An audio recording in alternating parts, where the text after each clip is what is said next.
व्यूहाङ्गिनं ब्रह्मपरं वरेण्यं ध्यायेम कृष्णं कमलेक्षणं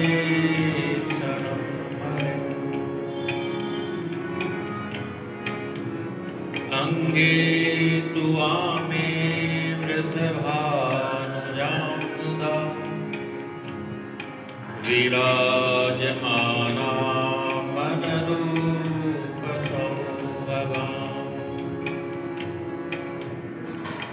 सखी सहस्रै परिसेवितां सदा स्मरेम देवीं सकलेष्टकामदां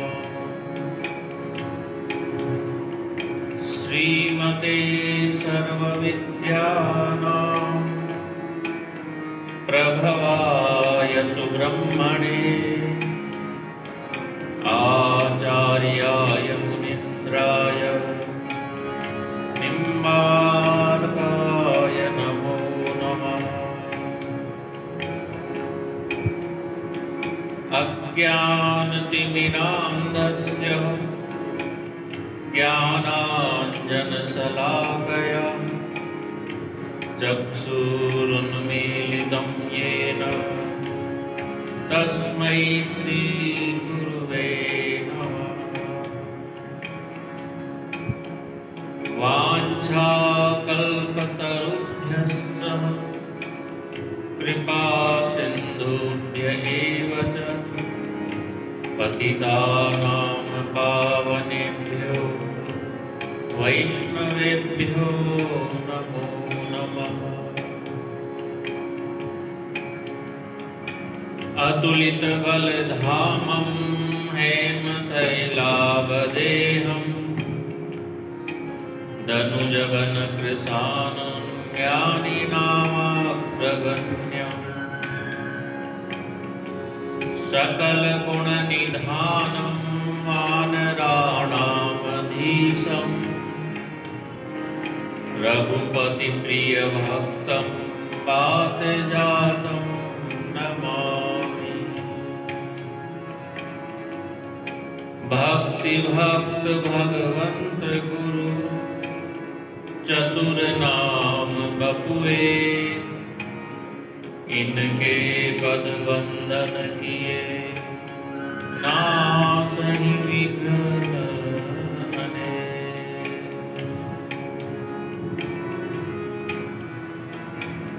श्री राधा सर्वेश्वर भगवान की, श्री गिरधारी जी महाराज की, श्री कृष्ण बिहारी जी महाराज की, श्री निम्बार्क भगवान की, गौ माता की, भारत माता की, सत्य सनातन धर्म की, सद्गुरुदेव भगवान की जय जय श्री राम, जय जय श्री राधे, जय जय श्री राम।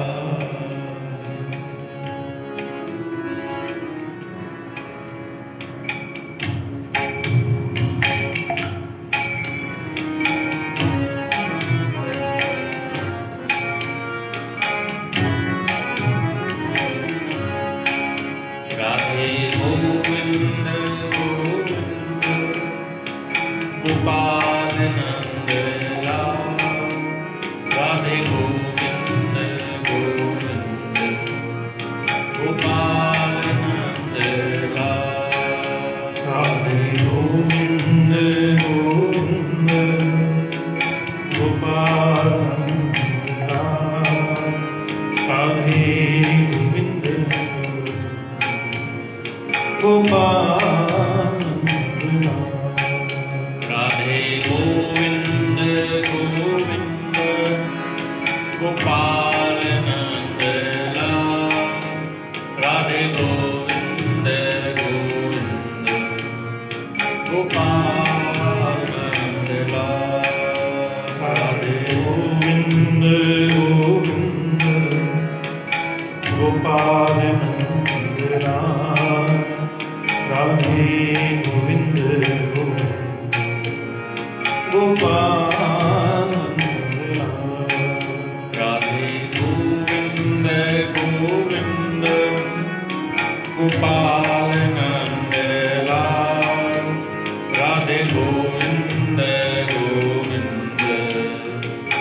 गोपाल नंद लाल। गोविंद गोविंद गोपाल नंद लाल, राधे गोविंद गोविंद गोपाल नंद लाल। हे गोपाल नंद लाल, हे गोपाल नंद लाल, गोपाल नंद लाल, हे गोपाल नंद लाल। हे गोपाल नंद लाल, हे गोपाल नंद लाल, गोपाल नंद लाल, हे गोपाल नंद लाल।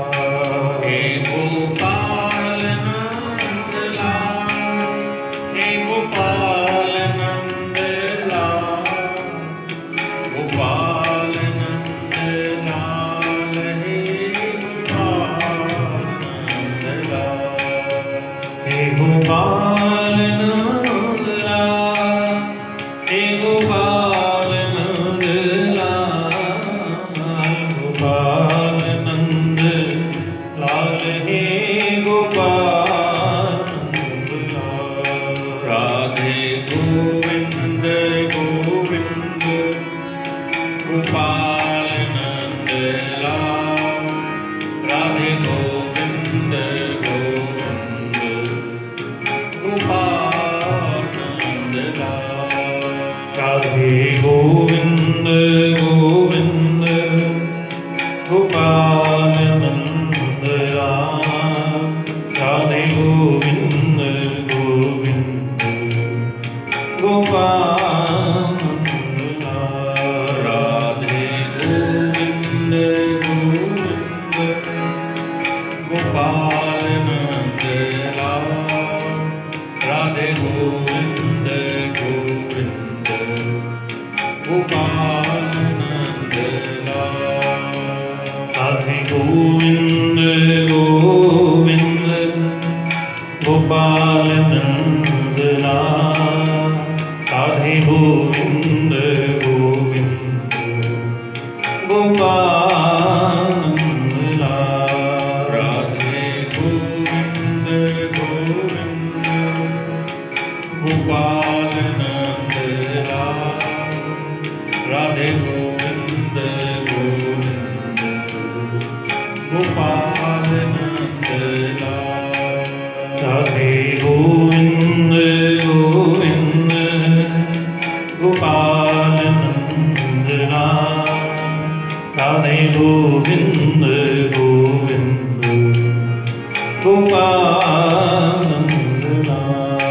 हे गोपाल नंद लाल, हे गोपाल नंद लाल, हे गोपाल नंद लाल।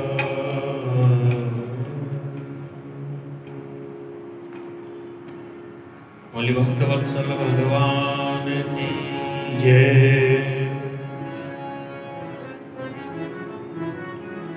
पुरुषोत्तम भगवान की जय पुरुषोत्तम मास की जय। भक्ति भक्त भगवंत गुरु चतुर नाम बपुए, इनके पद वंदन किए नासहि विघ्न अनेक।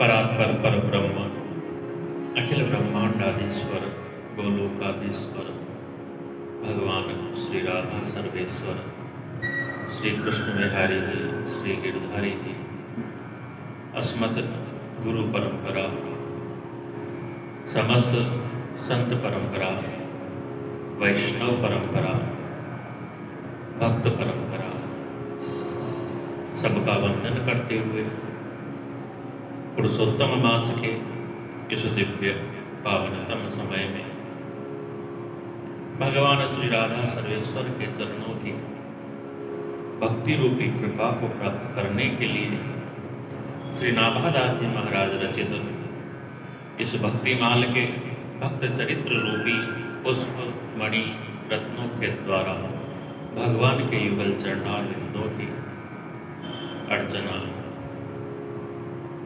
हम लोग कर रहे हैं।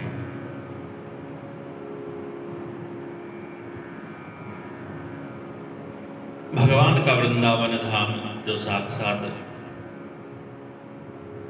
गोलोक का ही अंग बताया गया,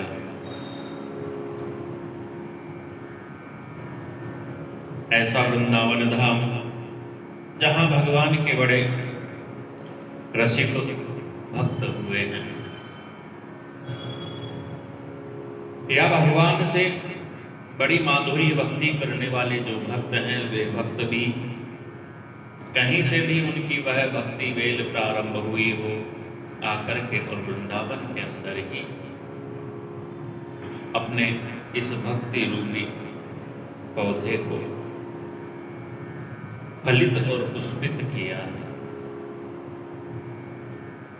वृंदावन की महिमा तो अपार है। समस्त तीर्थों का राजा प्रयाग है। प्रयागराज भगवान के सम्मुख जाकर के भगवान से कहता है कि और सारे तीर्थ तो मुझे कर देते हैं, लेकिन यह वृंदावन मुझे कर नहीं देता। तो भगवान कहते हैं, हमने तुम्हें तीर्थों का राजा बनाया, अपने घर का राजा थोड़े ना बना दिया। वृंदावन तो साक्षात भगवान के गोलोक धाम का ही अंग है। तो वृंदावन धाम की महिमा बड़ी निराली है। तो यहाँ रहने वाले इन रसिक भक्तों की भी महिमा कौन वर्णन कर सकता है। ब्रज 84 कोस का संपूर्ण परिक्षेत्र बताया जाता है, और जिसकी महिमा को भगवान ने भक्तों के द्वारा प्रकट करवाया। कल के प्रसंग में वृंदावन के इन्हीं रसिक भक्तों के उत्तम चरित्रों का हम अवलोकन कर रहे थे। वल्लभाचार्य जी की जो परंपरा, उसके साथ साथ अन्य आचार्यों की भी परंपराएं आई।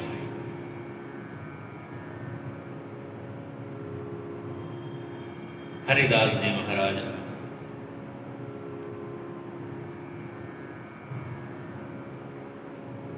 उन्हीं के समकालीन हित हरिवंश भी बताए गए हैं।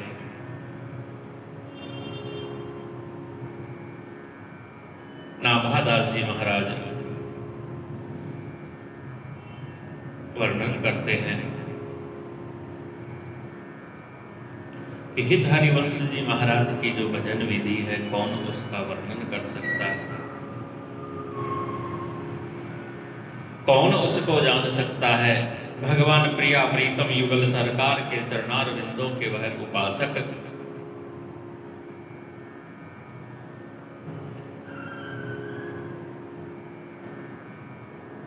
विधि निषेध, यानी जो सामान्य धर्म बताया गया है उस पर अधिक ध्यान न दे करके, और भागवत धर्म जो है, वैष्णव धर्म जो है, उस वैष्णव धर्म को ही बड़ा मान देते। इस प्रकार के हित हरिवंश जी, जिनके शिष्य व्यास नाम के हुए हैं,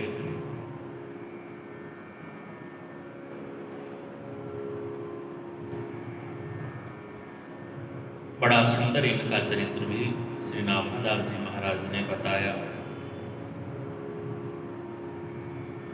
नाभादास जी महाराज लिखते हैं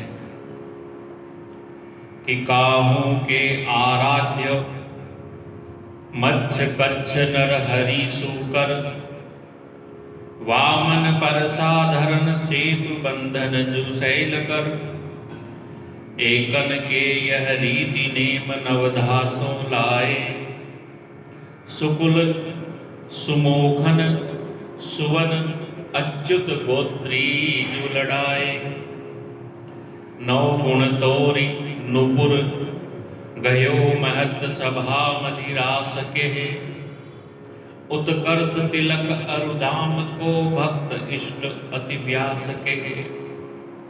व्यास जी महाराज की भक्ति ऐसी है कि इनका नाम ही भक्त इष्ट हो गया। भक्तों को ही और अपना इष्ट मानते।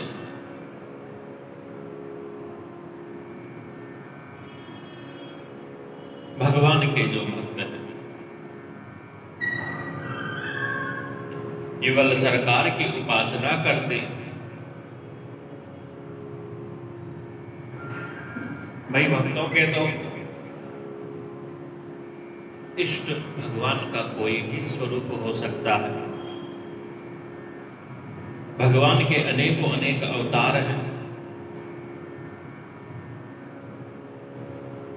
कोई कोई भगवान के मत्स्य कच्छप वराह नृसिंह वामन परशुराम आदि इन सब अवतारों की आराधना करते हैं। तो कोई कृष्ण की आराधना करता है, तो कोई राम जी की आराधना करता है। किसी किसी को नवधा भक्ति की और समाराधना होती है। लेकिन यह जो व्यास भक्त हुए, यह तो ऐसे हुए कि अच्युत गोत्री जो लड़ावे। यह तो भगवान के और भक्तों की भक्ति करते हैं, भगवान के भक्तों को ही अपना इष्ट मानते।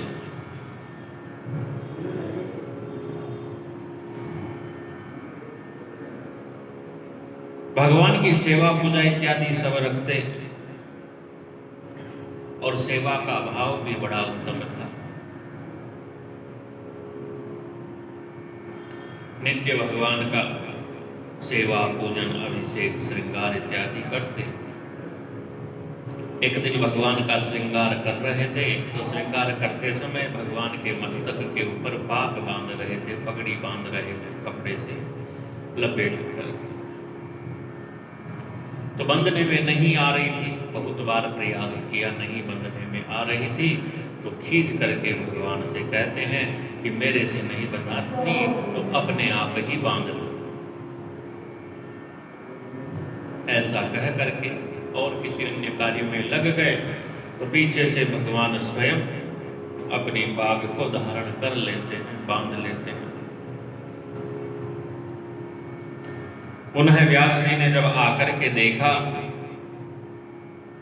कि गए उठी कुंज सुधि आई सुख कुंज आए, देखो बंदो मंजू कही कैसे मोह पेरी थी, कैसे मोह पेरी थी। अरे जब अपने आप से ही इतनी सुंदर बांध लेते हो तो भाई मेरे से क्यों बंधाओगे। रीझ करके और भगवान से ऐसा कहा, भाई अपने आप ही इतनी सुंदर बांध लेते हो तो मुझसे क्यों बंधाने लगे। इसीलिए नहीं बंधा रहे थे मेरे से कि संत सुख देन बैठे संग ही प्रसाद लेन, परोसती दिया सब भातिन प्रवीण है, दूध बरताई ले मलाई छिटकाई निज, खींच उठे जानिपति पोसती नवीन है। भाई संतों को अपना इष्ट मानते थे तो इतने सरल स्वभाव थे कि संतों के साथ एक ही पंगत में बैठ करके और प्रसाद पाते थे।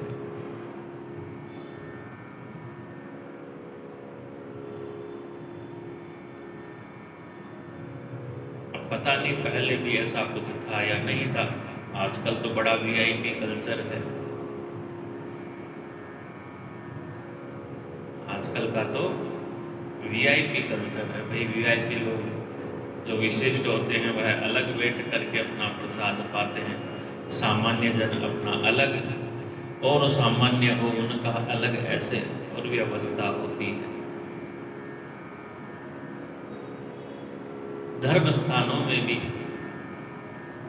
ऐसा होने लग गया, बड़े बड़े स्थानों में भी ऐसा होने लग गया।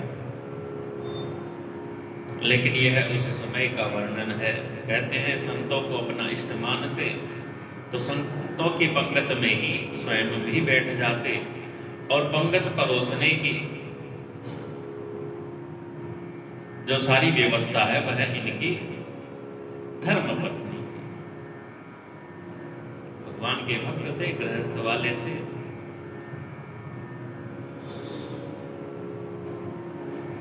यह सारी सेवा उन्हीं की थी, बड़े प्रेम से सबको। एक दिन ऐसा हुआ कि इनके अर्धांगिनी, इनके सहधर्मिणी, इनकी पत्नी पंगत के अंदर दूध परोस रही थी। दूध को गर्म करके अच्छी तरह मीठा इतना मिला करके फिर थोड़ा ठंडा करके भगवान के भोग लगाया हुआ था। तो उस दूध में ऊपर मलाई भी जम गई। और जब परोसने को आई, 2-3 को परोसा, फिर इनके पति देव का नंबर आया। संयोगवश वह दूध की मलाई उन्हीं के बर्तन के अंदर सारी की सारी गिर गई। अब इनको तो खीज आ गई। इन्होंने सोचा मुझे अपना पति मान करके और मलाई मेरे बर्तन में जानबूझ करके डाल दी। विशेष पोषण मेरा कर रही है, ऐसा सोच करके बड़ा क्रोध किया। अपनी अर्धांगिनी, नाम जिनका सुशीला था, उनसे तो वह सेवा ही छुड़ा दी। तुम इस सेवा लायक नहीं हो। इस प्रकार का यह भेदभाव नहीं करना चाहिए। इनके अर्धांगिनी वह सुशीला बड़ी दुखी हो गई। क्या कहती, जानबूझ करके तो कुछ किया नहीं था। 3 दिन तक न कुछ खाया न पिया। अन्य सबने फिर जाकर के और व्यास भक्त जी को समझाया। तमाम ने, व्यास जी ने कहा, देखो अपराध किया है तो उसका दंड तो भुगतना ही पड़ेगा। ऐसा करो कि निज तन भूषण बेच के नारी अति हर्षाय, संत समाज बुलाई के सादर दियो खवाए। व्यास जी ने कहा, देखो तुम्हारे जो भी आभूषण, जितने भी गहने हैं, सबको बेच करके और संतों का बड़ा भंडारा कर दो। फिर से यह सेवा तुम्हारी। नारी अति हर्षाय, संतों की सेवा पुनः मिल रही है। इस बात का बड़ा हर्ष हुआ मन में। बड़ी प्रसन्नता से अपने सारे गहने बेच करके और संतों का फिर बहुत बड़ा भंडारा किया। इस प्रकार से भक्त के साथ भी जो रहता है उसमें भी भक्ति के संस्कार आ ही जाते हैं। नहीं भी आए तो भी उसका कल्याण हो जाता है।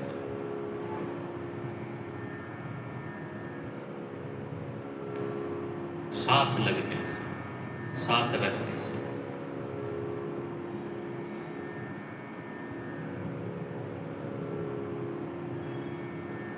व्यास जी की ऐसी भक्ति, संतों को कैसा अपना इष्ट मानते हैं, इसका और चरित्र वर्णन किया है कि व्यास जी की कन्या है जब विवाह योग्य हुई, विवाह की सब व्यवस्था धूमधाम से हुई और बारातियों के लिए बड़े उत्तम उत्तम मिष्ठान इत्यादि बने। उन मिष्ठानों को देख करके व्यास जी के मन में आया, वही संतों को ऐसा कब मिलता होगा। कभी कभी भगवान की कृपा हो जाए तब मिलता होगा। आज जब इतना बना है तो क्यों न मिले।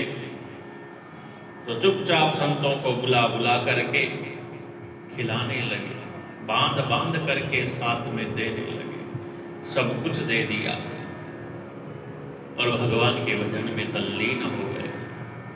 कहते हैं जब बारात पहुंची ना तो सब सामान ऐसा का ऐसा ही मिला। यह भक्ति का प्रताप है। ऐसे यह व्यास जी महाराज कहते हैं कि संत तो अनेक प्रकार के होते हैं। एक बार इनके यहाँ ऐसे संत आए जो बड़े नियम वाले थे, और उन्होंने आकर के कहा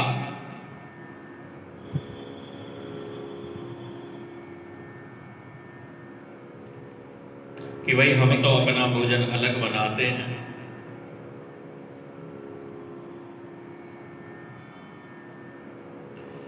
कि आए गए साधु सो बुलाए कहीं पावे जाए, कोटनी बंधाए चाय कुंजनी पठाए हैं, बंसी पहराई द्विज भक्ति ले दृढ़ाई, संत संपुट में चिरैया दे हित सो बसाए।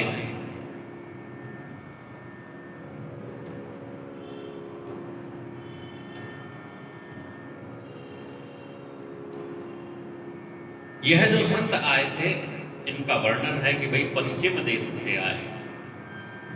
तो पश्चिम देश अपना यह मरु प्रदेश पश्चिम में ही है, जिधर जल की और बड़ी दिक्कत रहती है।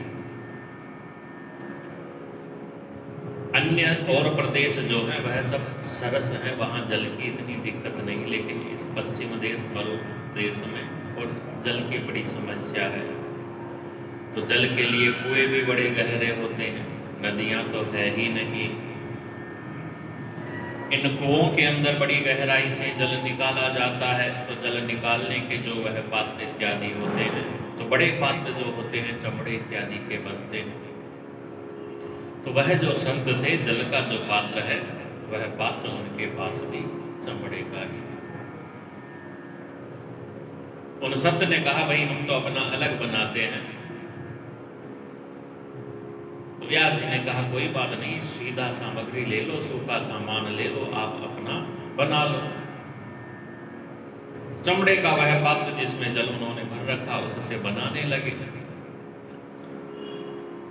व्यास जी ने सारा सामान तो दे दिया था, लेकिन घी नहीं दिया। जब घी की आवश्यकता हुई, संत जी ने व्यास जी को आवाज लगाई, अरे महात्मा जी घी तो नहीं दिया। व्यास जी कहते हैं मुझसे भूल हुई, अभी लेकर के आता हूं। जाकर के एक नया जूता लिया, उस नए जूते के अंदर घी भरा और जाकर के उन्हें दे दिया। महात्मा तो देखते ही बड़े क्रोधित होकर के अब शब्द बोलने लगे। व्यास जी ने कहा भाई मेरी क्या गलती है, जिसके बने पात्र के अंदर आपने जल भर रखा है, उसी के बने पात्र के अंदर मैं घी लेकर के आया। चमड़े के पात्र में जल भर करके रख रखा है, तो भाई चमड़े के जूते के अंदर मैं घी ले आया, इसमें मैंने क्या किया। वह संत बड़े लज्जित हुए।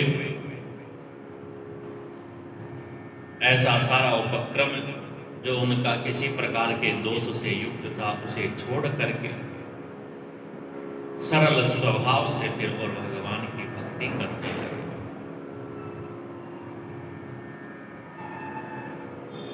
इसी प्रकार से व्यास जी का संतों से अत्यंत लगाव तो था ही। एक संत आए, बड़े रसिक संत वह थे, सुंदर भजन इत्यादि गाते, अपने साथ ठाकुर सेवा पूजा इत्यादि सब लेकर के आए थे। तो उन्होंने व्यास जी से कहा भाई आपकी ठाकुर सेवा है, उसी में हमारी ठाकुर सेवा भी रख लो, आप सेवा पूजा कर लेना, हम बैठ करके भगवान के भजन गाते रहेंगे। तो कुछ दिन रहे व्यास जी का मन भगवान की सेवा के समय पद सुन सुन करके ऐसा हुआ कि यह संत तो सदैव यहीं पर रहे, यह भजन गाया करें और मैं तल्लीनता से भगवान की सेवा पूजा करूं। कुछ दिन रुक करके और वह संत जाना चाहते हैं। व्यास जी ने कहा थोड़े दिन और रुक जाओ, थोड़े दिन और रुक जाओ, थोड़े दिन और रुक जाओ। तो थोड़े थोड़े दिन करके कुछ दिन और रुके, लेकिन फिर जब जाने का ही निश्चय कर लिया तो कहा भाई हमारी ठाकुर सेवा का जो बटवा है वो दे दो हमारे ठाकुर जी, हम जाएंगे। व्यास जी ने ऐसा किया कि इनके ठाकुर जी तो रख लिए और ठाकुर जी के उस बटवे के अंदर एक चिड़िया रख दी।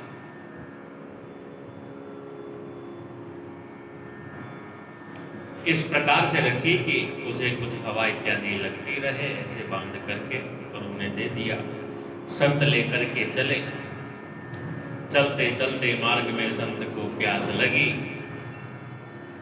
तो संत जी ने अपने ठाकुर जी का बटवा अच्छा सा स्थान देख करके वहां रख करके, भाई भगवान मुझे प्यास लगी तो भगवान को भी लगी होगी, तो इसलिए सबसे पहले तो भगवान को निवेदन करना और फिर ग्रहण करना, संतों की तो यही परिपाटी होती है। तो साफ स्वच्छ स्थान के ऊपर भगवान का बटुआ रख करके उसे जैसे ही खोलने लगे तो वह चिड़िया तो उसमें से उड़ करके निकल गई। सरल संत थे, सोचा मेरे ठाकुर जी तो उड़ गए, अब उड़ करके गए कहाँ? वहीं भगत जी के पास गए होंगे, इतने दिन वहीं रहे, वहीं मन लग गया होगा। भगत जी वह बड़े अच्छे थे। तो संत जी लौट करके आए, आकर के व्यास भगत जी से कहा मेरे ठाकुर जी यहाँ उड़ करके आ गए। व्यास जी ने कहा हाँ आपके ठाकुर जी यहीं आ गए, मैं देखता हूँ। और फिर देख करके कहा देखो आपके ठाकुर जी इस वृंदावन से बाहर नहीं जाना चाहते हैं, इसलिए आप यहीं रहो। इस प्रकार से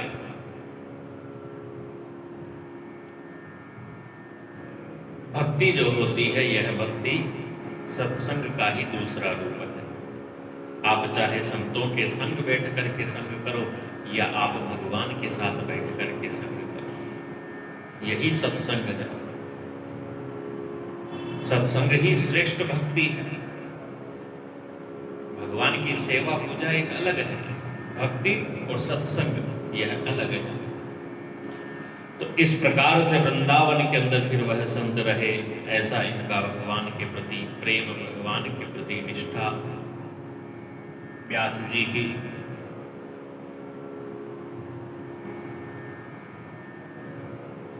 कि सरद उचारी रास रचो पिया प्यारी, तामे रंग बढ़ो भारी, कैसे कहिए सुनाए के, सकल समाज में यो कयो आज काम आयो, होयो हो जन्म ताकि बात जी आइए। कहते हैं एक बार शरद पूर्णिमा की रात्रि को भगवान के दिव्य ध्यान के अंदर और तल्लीन हो गए, महाराज का साक्षात दर्शन करने लगे।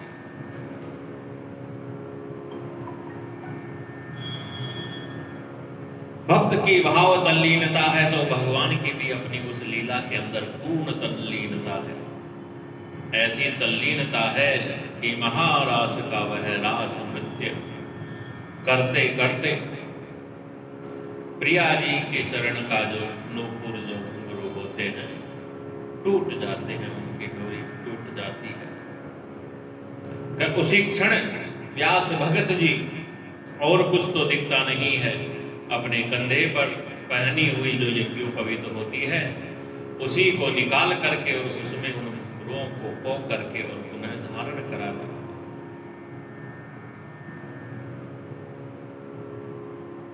अन्य जो रसिक भक्त वहां पर बैठे थे उन्होंने देखा तो उनसे कहते हैं आज काम आयो ढोयो हो जन्म भर।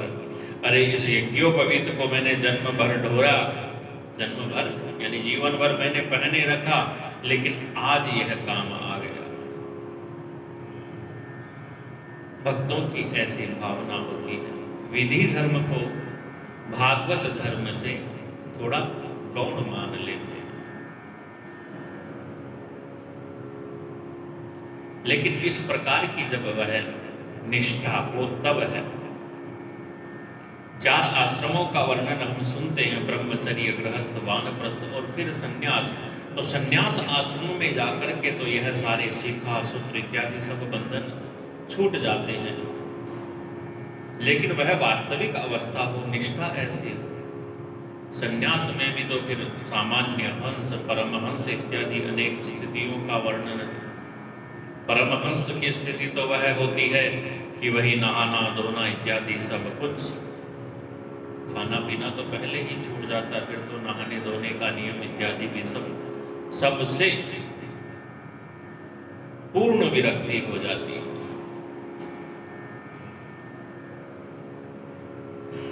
पूर्ण विरक्ति का मतलब कि ऐसा नहीं कि भाई सर्दी लग रही है तो मत नहाओ, और गर्मी है पसीने की बदबू आ गई या कहीं जाना है तो भाई नहाओ, सज धज करके जाओ। ऐसी इच्छा ही नहीं होती, शरीर का भान ही नहीं रहता, ज्ञान ही नहीं रहता, वह स्थिति होती है। तो ऐसे व्यास भगत जी के यह अनेकों अनेक चरित्र, इसीलिए नाभादास जी महाराज ने भक्त इष्ट इनको कहा। भाई भक्त इष्ट कैसे भक्तों के इष्ट हैं, इसका भी प्रसंग बताया। स्वयं भगवान ही इनकी परीक्षा लेने के लिए एक बार आ गए कि देखते हैं यह भगवान से भी बढ़कर के और भक्तों को मानते हैं क्या।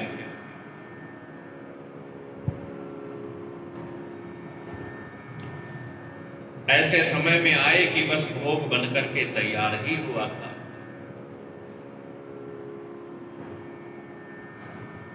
तो संत जी तो आते ही कहने लगे, अरे भगत जी बहुत जोर से भूख लगी है, शीघ्र ही पंगत करवा दीजिए, प्रसाद पवा दीजिए। व्यास जी ने कहा, बड़ी कृपा करी आप आए। अरे बस भोग बना ही है, अभी ठाकुर जी को भोग लग के आता ही होगा।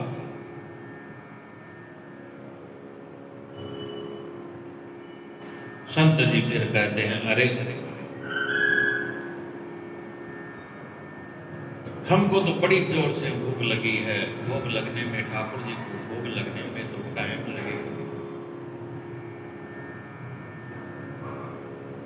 व्यास जी ने कहा, भाई ठाकुर जी के भोग के साथ साथ आपको भी भोग लगेगा, हमने तो 2 थाल ही मंगवाए हैं एक साथ। ऐसी इनकी निष्ठा, इनके लिए तो भगवान भी इष्ट हैं, तो संत भी इष्ट हैं, इसलिए 2 थाल के अंदर भोग एक साथ, उधर भगवान को भोग लगाया, इधर इन संत जी को भी। ऐसी इनकी संत निष्ठा, यानी संतों को भगवान के सदृश ही अपना इष्ट मानते थे, इसलिए साथ साथ भोग लगाए। अन्यथा ऐसा होता ना कि पहले भाई ठाकुर जी के भोग लगेगा, फिर उसके बाद में पंगत होगी तब आप पान। तो भगवान ही इनकी परीक्षा लेने के लिए आए थे, लेकिन इन्होंने अपनी सच्ची संत निष्ठा, भक्त निष्ठता को प्रकट किया। इसी कारण नाभादास जी महाराज ने इन्हें भक्त इष्ट लिखा है।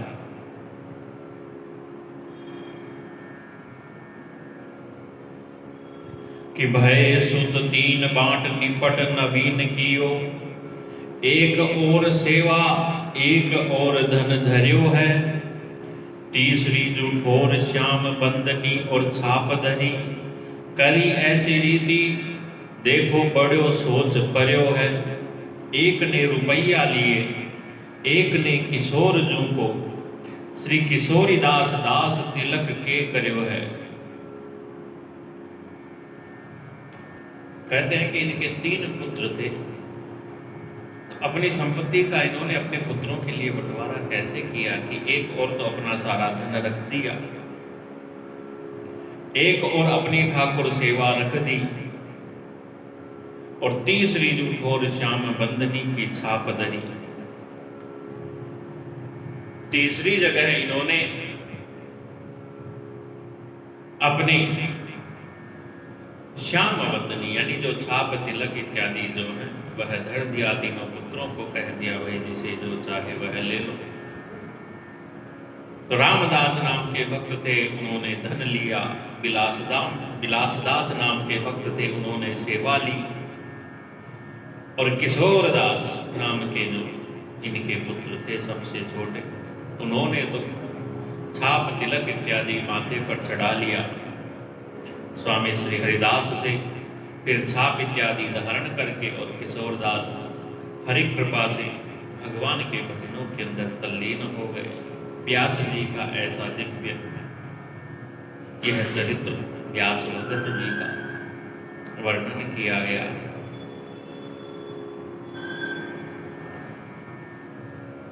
रूप गोस्वामी और सनातन गोस्वामी का चरित्र हमने कल श्रवण किया था। इनके भतीजे हैं जिनका नाम जीव गोसाई है। कि रूप सनातन भक्ति जल, जीव गोसाई सर गंभीर,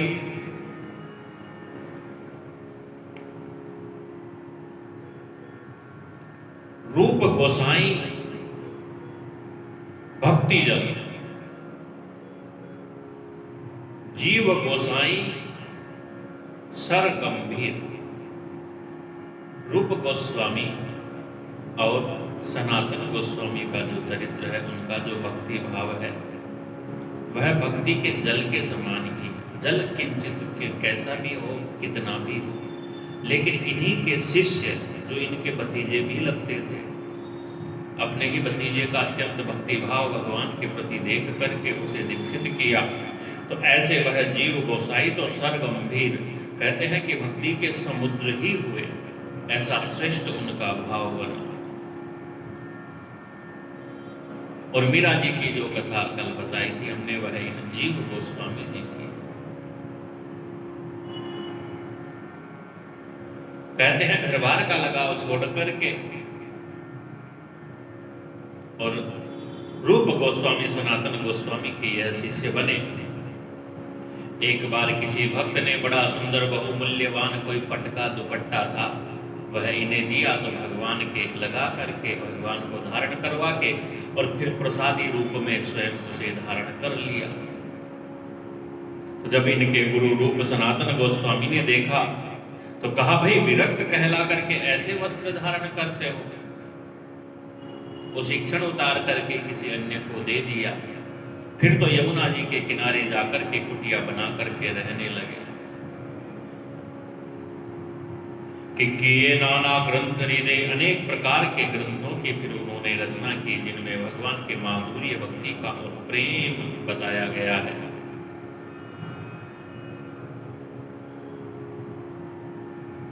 बहुत सारे इनके भक्त हुए, अनेक प्रकार की भेंट धन इत्यादि और भेजते, लेकिन वह सारा धन जो भेंट में जो भी वस्तुएं आती, सबको यह यमुना जी के अंदर फेंक देते, अपने पास कुछ भी नहीं रखते। शिष्य सेवकों ने धन को साधु सेवा में लगाने की जब प्रार्थना की, तो शिष्यों से ही कहते हैं, भाई साधु सेवा करने के योग्य पात्र तो तुम लोगों में से कोई दिखता ही नहीं है। एक दास ने कहा, भाई मैं करूंगा भली प्रकार से साधुओं की सेवा। बहुत उसने अनुनय विनय की तो उसे रख लिया साधु सेवा के लिए। साधु सेवा करने लगा। एक दिन एक साधु ने उस समय, जब समय नहीं था भोजन का, ऐसे समय में आकर के और भोजन मांगा, तो इसे क्रोध आ गया। जब क्रोध आ गया, जीव गोस्वामी जी ने जब सुना तो कहा, भाई इसीलिए तो मैं तुमसे कहता था साधु सेवा बड़ी कठिन है। सदैव मीठा बोलने की ही मैंने सबको शिक्षा दी, और तुम इस प्रकार से साधुओं को क्रोध युक्त वचन कहते हो। ऐसे थोड़ी ना साधुओं की सेवा होती है। सेवा धर्म परम गहन है, योगी नाम अप्यगम। सेवा धर्म तो बड़ा ही कठिन बताया है। ऐसा चरित्र कि वृंदावन की माधुरी इन मिली आस्वादन कियो। वृंदावन की माधुरी इन मिली आस्वादन कियो। नाभादास जी महाराज ने अनेक भक्तों का यहाँ पर वर्णन किया है, जिन्होंने वृंदावन की माधुरी का, वृंदावन के मीठेपने का आस्वादन किया है। ऐसे इन महात्माओं के अंदर गोपाल भट्ट जी हुए हैं, जिनके सर्वस्व भगवान श्री राधा रमण ठाकुर हैं। लोकनाथ गोसाई हुए, जिनके चरित्र लगभग सबके पूर्व के अंदर वर्णन हुए, लेकिन वृंदावन की माधुरी भक्ति का आस्वादन करने वालों में इन सब के और नाम पुनः भी बताए हैं। इसी प्रकार से एक अली नाम के छाप को धारण करने वाले भी भक्त हुए, जिनकी अली शब्द की छाप कई भजनों के अंदर और देखने को सुनने को मिलती है।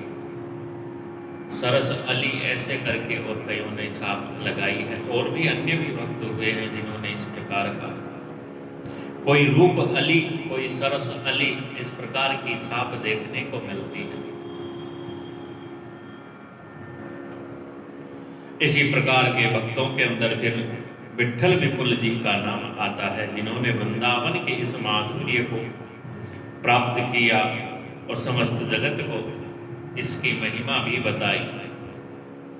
लोकनाथ गोसाई जी का नाम आता है कि राधा कृष्ण लीला सो रंगीन में नवीन मन, जैसे जलमीन तैसे निशी दिन प्रीत है। जिस प्रकार से मछली को जल से ही प्रीति होती है, जल से बाहर निकाल दो तो तड़पने लग जाती है, ऐसे ही यह लोकनाथ गोसाई हुए, जिन्हें और भगवान की भक्ति रूपी जल में ही शांति मिलती थी। भक्ति के बिना इनका हृदय तड़पने लग जाता था, जैसे जल के बिना और मछली तड़पने लग जाती है। ऐसे लोकनाथ जी हैं कि भागवत गान रस खान, सो तो प्राण तुल्य अति सुखमान। जो भागवत को गाता था, भागवत सीखता था, पढ़ता था, उसे ही अपना इष्ट मान लेते थे। एक बार ऐसे ही वृंदावन की परिक्रमा कर रहे थे तो कोई विद्यार्थी था जो भागवत के श्लोकों का गान करते हुए, गाते हुए, बोलते हुए जा रहा था। जैसे ही इनके कानों में भागवत के श्लोकों का वह उच्चारण आया, जाकर के शीघ्रता से उसके चरणों के अंदर गिर करके उसे प्रणाम किया। तब से इनकी यह महिमा प्रकट हुई कि भागवत पढ़ने वालों से अत्यंत प्रीत रखने वाले और लोकनाथ गोसाई हैं। एक दिन इनके ठाकुर जी के जो आभूषण थे चोरों ने चुरा लिए। चुरा करके जाने लगे तो थोड़ी दूर में ही जाकर के सारे चोर अंधे हो गए, पुनः लौट करके आए और लौट करके इनके चरणों में गिरे, क्षमा प्रार्थना मांगी। दया करके, संत तो दयालु होते हैं, भक्त तो दयालु होते हैं, तो दया करके उन्होंने और वह सब पुनः ठीक कर दिया। इनकी नेत्र ज्योति इत्यादि आ गई, इन्हें और भगवत दास बना दिया, भगवान का भक्त बना दिया।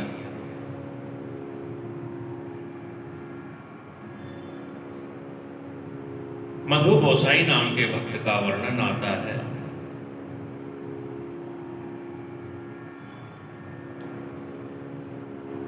कहते मधु गोसाई ऐसे भक्त हैं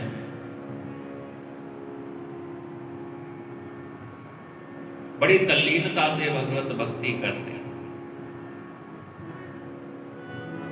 जैसी लीला इनकी देखने की इच्छा होती तो भगवान की उस लीला स्थली पर जाकर के बैठ जाते और भगवान का भजन करते और भगवान की उस लीला का साक्षात दर्शन करते। भाई संपूर्ण ब्रजमंडल के अंदर तो भगवान की लीलाओं के अनेक स्थान हैं जहां भगवान ने अनेकों लीलाएं की। माखन चोरी की लीला है, गोचारण की लीला है और लीला है। तो जैसी लीला का ध्यान लगता उसी में जाकर के वहीं बैठ करके उसका साक्षात दर्शन करते। हरि दर्शन फल परम अनूपा, जीव पावनिज सहज स्वरूपा। भाई प्रेम हो या दर्शन की प्यास हो तो ऐसी होनी चाहिए। जब तक भगवान की और उस लीला का साक्षात दर्शन नहीं होता उसमें तल्लीन रहते, भक्ति में तल्लीन रहते। ऐसे ही कृष्णदास ब्रह्मचारी हुए हैं, कृष्णदास पंडित हुए हैं। भगवान गोविंद देव के दोनों परम भक्त हुए, भूगर्भ गोस्वामी हुए। आगे बड़े सुंदर भक्त रसिक मुरारी जी का वर्णन आता है। कि रसिक मुरारी उदार अति मत गज्जही उपदेश दियो, जिन्होंने हाथी को भी अपना शिष्य बना लिया, मत गज्जही उपदेश दियो।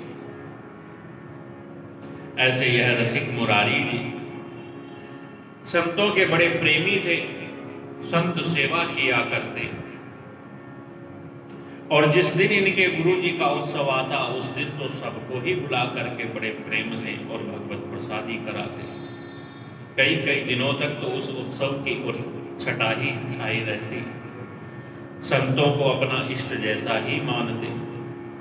सेवा पूजा किसकी करते, इसका वर्णन आया है कि संत चरणामृत को ल्याओ जाय दी की भांति,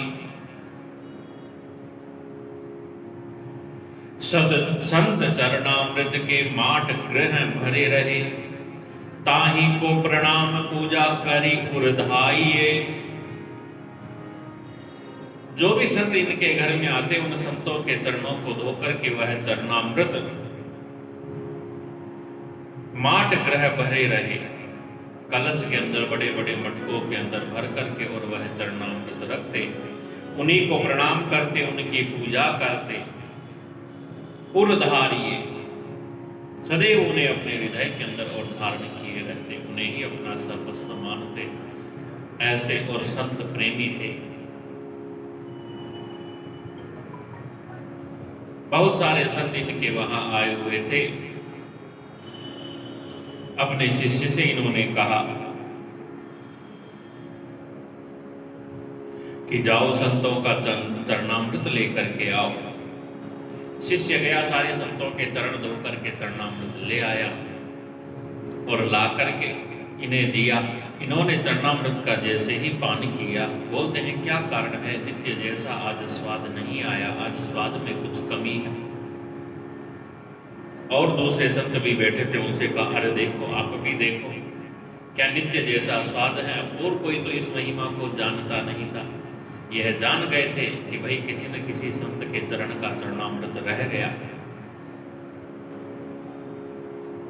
तो उस शिष्य ने अपने अपराध को स्वीकार करते हुए कहा, भाई एक संत वेशधारी हैं, कोढ़ी हैं, उनके चरणों का चरणामृत में नहीं लाया, तो पुनः भेजा, उनके चरण धो करके लेकर के आया, उसी में मिला करके पिया, पान किया। फिर कहते हैं अब आया वही स्वाद।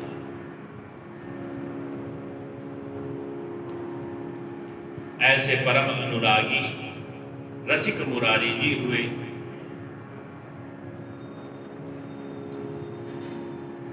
इनकी ठाकुर सेवा, संत सेवा जिससे चलती थी, कहते हैं कि भाई इस संत सेवा का निर्वहन होता रहे, इसलिए किसी भक्त की दी हुई कुछ जमीन थी जहां खेती बाड़ी होती, अनाज धान सब वहीं से आता था। वहां का राजा धार्मिक था, वह तो चला गया। उसके बाद में जो राजा बना वह दुष्ट था, उसने वह जमीन अपने अधिकार में ले ली।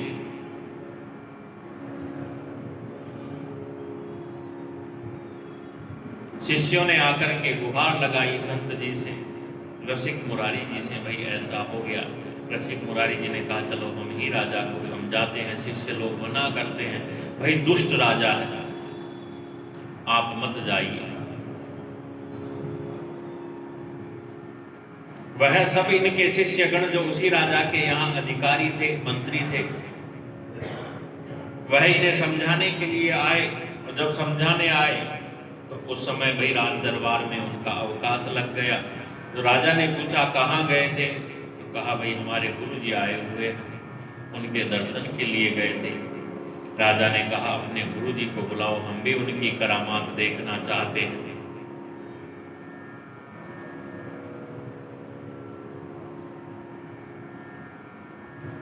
इन्हें तो उस जमीन के मामले में जाना ही था राजा के पास। जब चले, राजा ने उस समय एक मदमस्त हाथी इन्हें मारने के निमित्त मार्ग में छोड़ दिया। जब हाथी इनके सामने आया, इन्होंने उस हाथी से बड़े प्रेम से कहा, अरे चेतन, तुम इस हाथी का तमोगुणी शरीर तजो, भगवान नाम का गुणगान करो। शरीर का जो अभिमान है उसको त्याग दो कि मैं हाथी हूं, मैं तमोगुणी हूं या ऐसा। तुम तो चेतन तत्व हो, आत्मा परमात्मा ही है। यह आत्मा जो है परमात्मा का ही अंश है। अपने उस मूल स्वरूप को तुम याद करो, हरे कृष्ण हरे कृष्ण हरे कृष्ण करो। हाथी तो शांत होकर के इनके चरणों के अंदर प्रणाम करने लगा। उस हाथी को कंठी पहना दी, तिलक कर दिया, मंत्र में नाम, कान में मंत्र सुना दिया, शिष्य बना लिया, तो इनके साथ रहने लगा। इनके आश्रम का उपक्रम देखता कि भाई यहाँ तो संतों के भंडारे नित्य ही चलते हैं। तो यह हाथी क्या करता, भाई जहाँ व्यापारी व्यापार करते वहां जाता और वहां से अनाज इत्यादि सब अपनी सूंड में लपेट करके उठा लाता, ला करके और भंडारे में रख देता।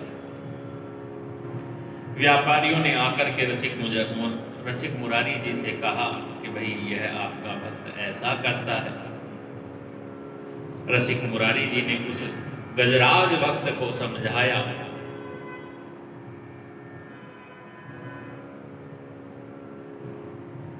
कि ये न निंदनीय काम है। छोड़ दई रीत तब भक्तन सो प्रीत बढ़ी, संग ही समूह फिर फैली गयो नाम है।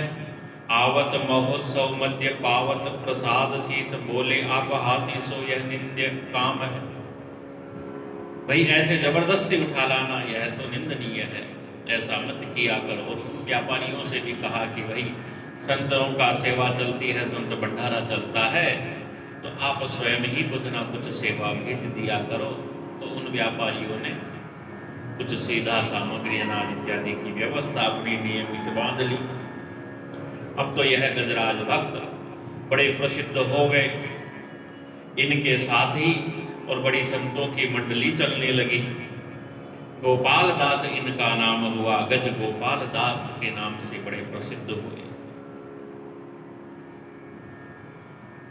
खूब संत सेवा इत्यादि कर दी, इनकी प्रसिद्धि हुई। जब राजा तक पहुंची, राजा ने कहा भाई ले आओ, पकड़ करके ले आओ। तो हाथी है, वह हाथी को तो भाई कैसे पकड़ करके लाए।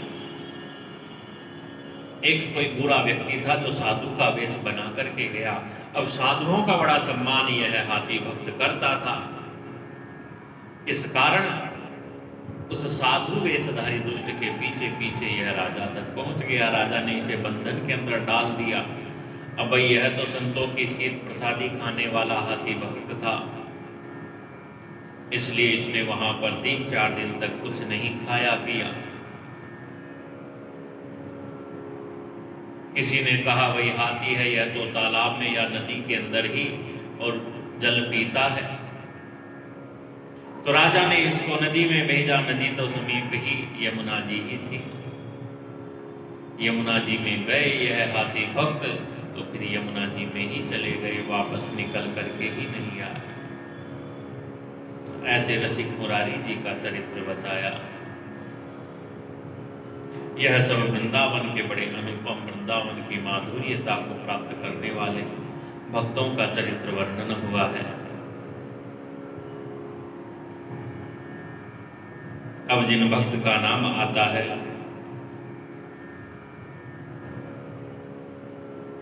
संसार प्रवाह में बहे जाते हुए और जीवों के निस्तार के लिए यह भक्त सब अवलंबन रूप के अंदर हुए हैं। उन भक्तों में अनेक भक्तों का नाम नाभादास जी महाराज ने और यहाँ बताया है। भव प्रवाह निस्तार हित अवलंबन ये जग बहे। अपने उपदेश से, अपने आशीर्वाद से लोगों का, जीवों का उद्धार जिन्होंने किया, इस प्रकार के भक्तों का भी वर्णन आया। और फिर भगवान के एक बड़े अद्भुत का भक्त का और वर्णन आता है। प्रियादास जी महाराज ने विस्तार से उनका वर्णन किया कि सदना कसाई ताकि नीति कस आई, जैसे बारेवानी सोने की कसौटी कस आई है। जीव को न वध करे एपे कुलाचार डर, बेचे मांस ल्याय प्रीति हरि सो लगाई है।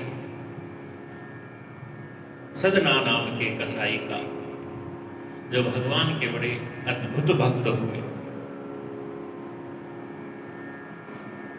इनके पास में एक शालिग्राम जी थे, उन्हीं शालिग्राम जी से, और यह अपने कुल का जो इनका व्यापार होता है, जीव हत्या तो करते नहीं थे, दूसरे से ही किसी से मांस ला करके और उसी शालिग्राम जी से तोल करके बेचते थे। जिसको जितना चाहिए उतना ही तोल बैठता, क्योंकि नित्य भगवान नाम का स्मरण इनका चला रहता। एक बार किसी संत की दृष्टि पड़ी तो उन्होंने कहा, भाई यह तो साक्षात भगवान है, इन्हें इस प्रकार से क्यों रखते हो, लाओ हम इनकी पूजा करेंगे। भक्त जी ने दे दिया। महात्मा जी उसे ले जा करके पंचामृत इत्यादि से अभिषेक करके शुद्ध किया और उनका सेवन पूजन इत्यादि सब किया, भोग लगाया। रात्रि में सपने में महात्मा जी को भगवान कहते हैं कि भाई तुम पूजा तो करते हो पूरा विधि विधान से, लेकिन हमको उसी की साधना बड़ी अच्छी लगती है। वह हमारा नाम गुण बड़े प्रेम से गाता है, हमारा मन वहीं लगता है, हमें वहीं छोड़ आओ। तो संत जी दूसरे दिन फिर से सदना कसाई के पास गए और जाकर के उनसे कहा, मैंने बड़ा अपराध किया। ए तो प्रभु रीजे तोपे, जोई चोहे सोई करो। प्रभु तो आप पर ही रिझे हुए हैं, आप जैसे रखते हो वैसे ही रखो।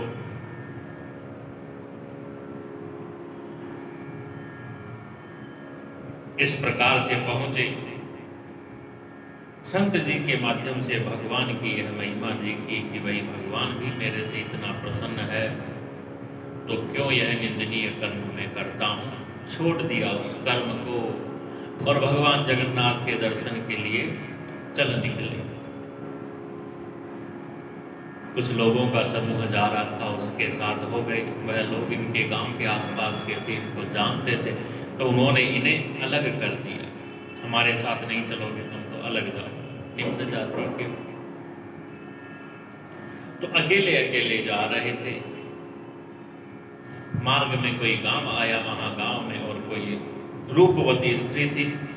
उसने इनको देखा, इनके रूप पर मोहित होकर के अनुनय विनय करके इन्हें अपने घर ले गई, इनकी सेवा की, प्रसाद इत्यादि पवाया और फिर उससे कहते हैं, देखो आप मुझे बड़े अच्छे लगते हो, मेरा मन तो तुम्हारे ऊपर भी अटक गया है, तुम मुझे अपने साथ ही ले चलो। सदना भक्त जी ने कहा, भाई मैं तुम्हें अपने साथ नहीं ले जा सकता, चाहे तुम अपना गला ही काट लो।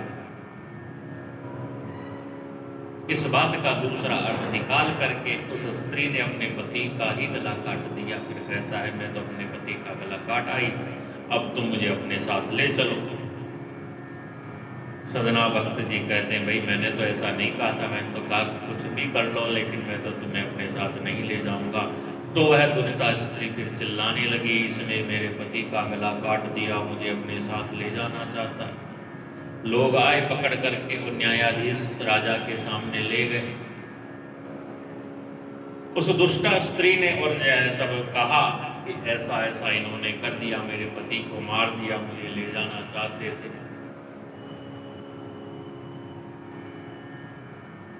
सदना भक्त जी का भक्ति भावमय आचरण व्यवहार देख करके राजा को विश्वास तो नहीं हुआ कि भाई यह इन्हें मार सकते हैं, लेकिन सदना भक्त जी ने स्वयं ही कह दिया कि हाँ भाई मैंने ही मारा है। यह इतना कहती है तो सत्य ही कहती होगी, भगवान की यही इच्छा होगी। ऐसा कह करके उन्होंने कह दिया मैंने ही मारा है। तो राजा ने प्राण दंड तो दिया नहीं, इनके हाथ काट दिए। हाथ काट करके और इन्हें छोड़ दिया। यह तो भगवान जगन्नाथ के दर्शन का संकल्प लेकर के चले थे, तो धीरे धीरे जगन्नाथ की ओर अत्यंत महिमा से उन्हीं का गुणगान गाते हुए चलने लगे। मन में किसी प्रकार का कोई क्षोभ नहीं हुआ, कोई दुख नहीं हुआ। और जब दुख नहीं हुआ तो कहते हैं इनकी ऐसी इस निष्ठा से भगवान प्रसन्न हुए। जैसे ही जाकर के इन्होंने भगवान जगन्नाथ को प्रणाम किया तो इनके वह दोनों हाथ वैसे के वैसे पुनः और निकल आते हैं। इस प्रकार से भगवान अपने भक्तों के चरित्रों का प्रकाशन भी करते हैं।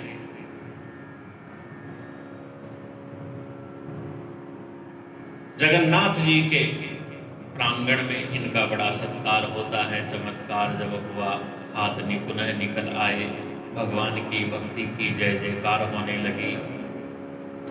कहते हैं उस समय भगवान ने ही इनको और अन्य सभी को बोध कराया कि यह जो सदना भक्त जी हुए हैं, यह सदना भक्त पूर्व जन्म के अंदर ब्राह्मण,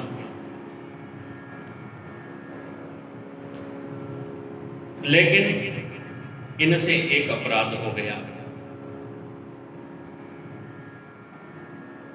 कसाई के घर में बंधी हुई एक गाय कैसे जैसे और वहां से छूट करके और भागती हुई इनके सामने से निकली और उसके पीछे पीछे वह कसाई भी निकला।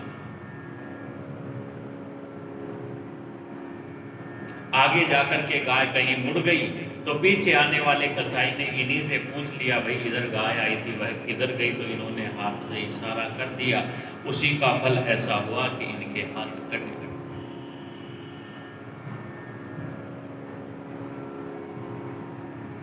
वह जो गाय थी वही गाय उस स्त्री के रूप में आई। वह कसाई उसका पति बन करके आया। कसाई ने गाय को काटा था तो फिर स्त्री के रूप में उसी ने उस कसाई को फिर काट दिया। लेकिन इन भक्त जी ने हाथ से इशारा किया था, इसलिए इनके हाथ काटे गए।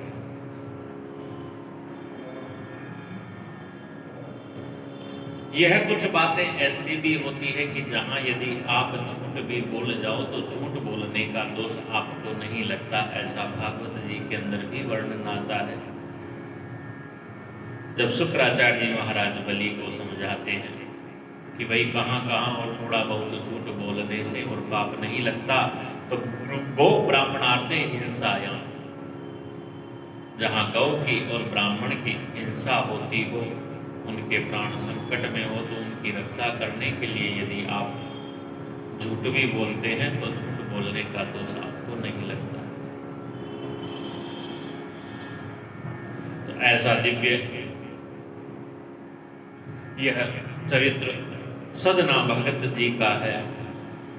भक्तों की इसी परंपरा के अंदर नाभादास जी महाराज फिर कहते हैं कि करुणा छाया भक्ति फल एकल युग पादप रचे।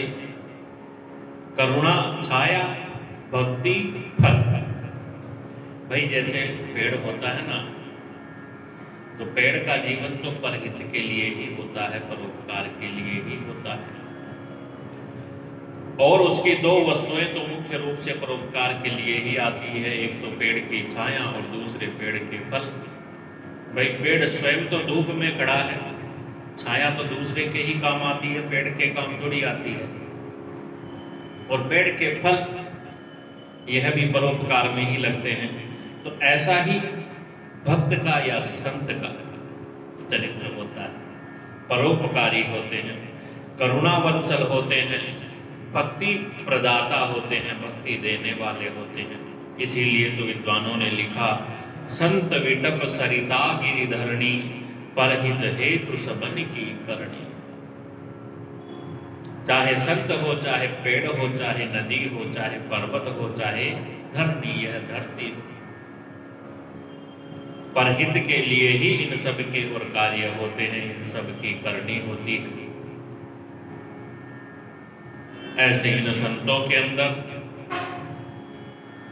परहित के लिए कार्य करने वाले जो संत हैं, उन संतों का फिर वर्णन श्री नाभादास जी महाराज ने किया कि जदि रामा रावल्ली श्याम खोजे संत सिहा, दलहा पद्म मनोरथ राका द्योगु जप जिहा। राका बाका इत्यादि जो भी यह भक्त हुए और हुए हैं, इन सब का चरित्र फिर आता है। तो ऐसे इन चरित्रों में सबसे पहले खोजी जी का नाम आता है। खोजी द्वाराचार्य जो हुए हैं, गुजरात में इनका स्थान है मुख्य रूप से।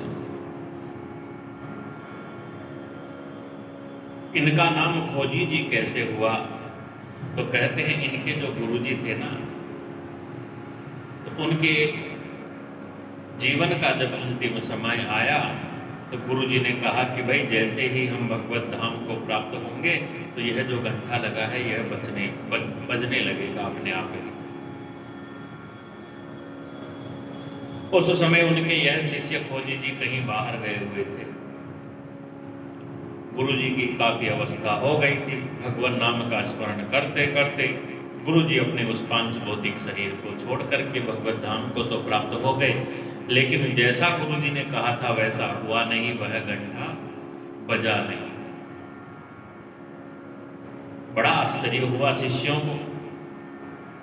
तो यह खोजी जी भी फिर वहां पर आए। इनको जब समाचार लगा, आकर के सारा वृतांत देखा सुना, तो भाई खोज करते करते जिस जगह है और इनके गुरुजी ने अपने पांच भौतिक शरीर का त्याग किया था उसी जगह गए।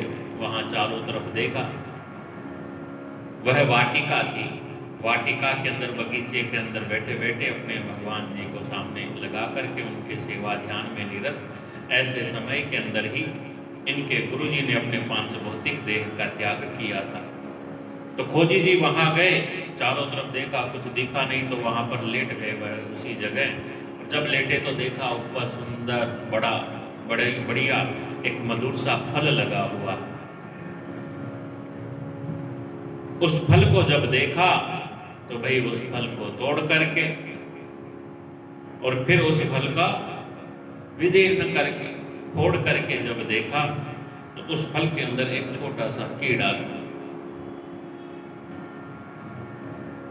जैसे ही देखा उस पर दृष्टि गई, वह कीड़ा मुक्ति को प्राप्त हो गया। जैसे ही वह कीड़ा मरा वैसे ही वह घंटा बजने लगा।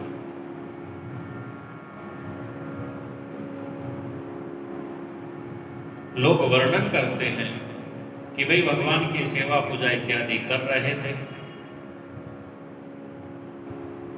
ऊपर वह फल देखा होगा तो वही फल के अंदर इनका मन चला गया होगा, जिसी कारण उस फल के अंदर यह कीड़े बन गए। जैसे जड़ भरत जी का चरित्र हम सुनते हैं, भाई राजर्षि भरत थे, हिरण के बच्चे में मोह गया तो हिरण योनि को प्राप्त हो गए। फिर भगवत कृपा से पुनः ब्राह्मण शरीर मिला, कर्म बंधन का नाश करके फिर मुक्ति को प्राप्त हुए।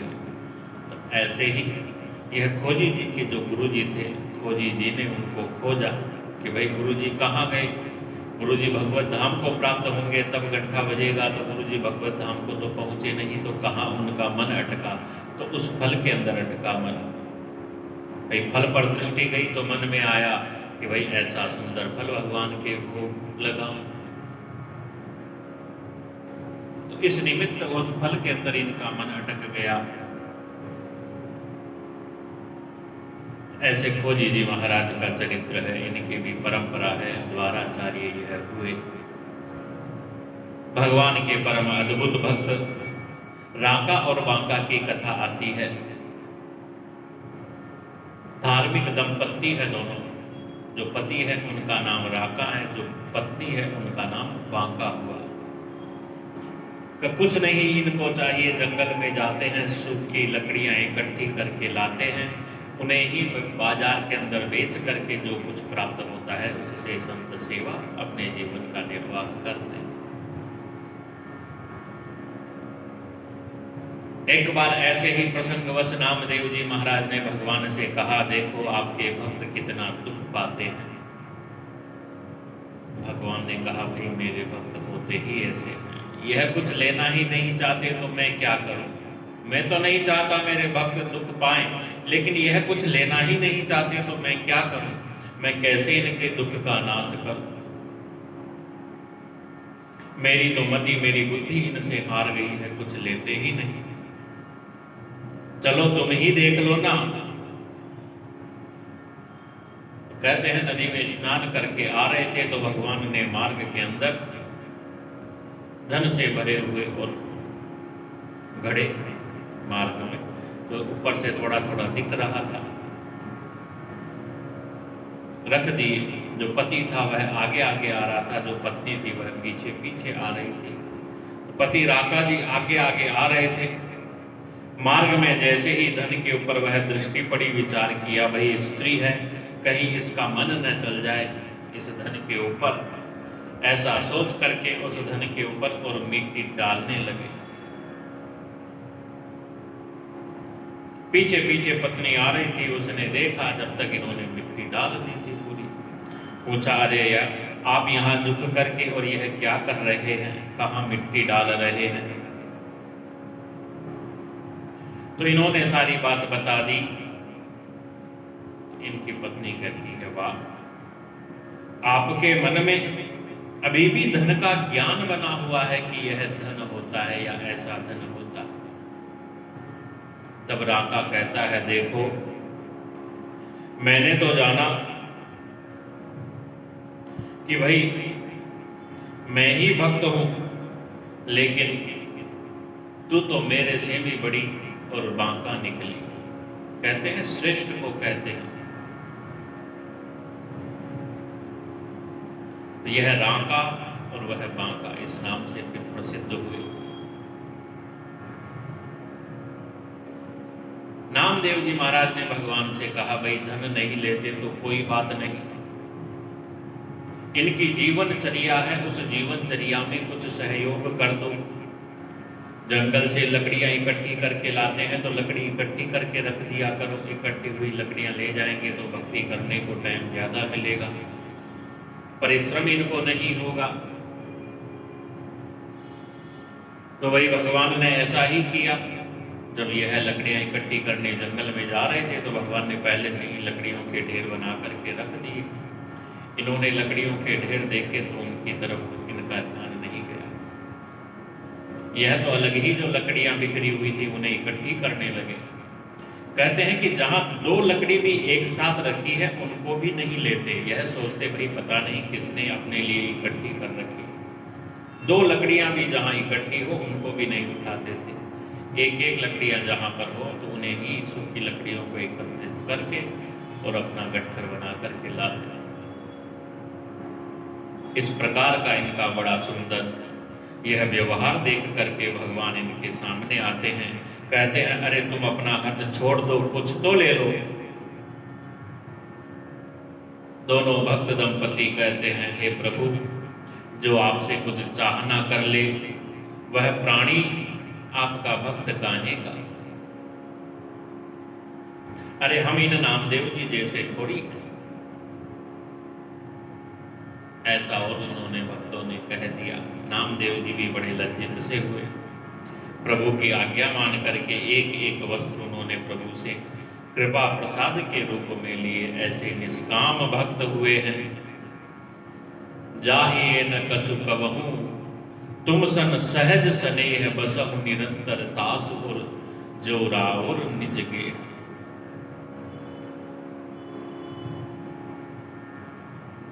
भगवान भी ऐसे ही निष्काम भक्तों के हृदय के अंदर उन्हें अपना घर समझ करके रहते।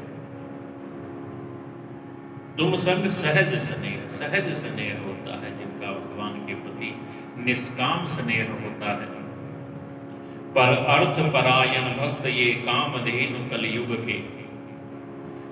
के ऐसे भगवत भक्त कि पराये के अर्थ साधने में सदैव तत्पर रहे, कामधेनु के समान मनोरथ के दाता हुए।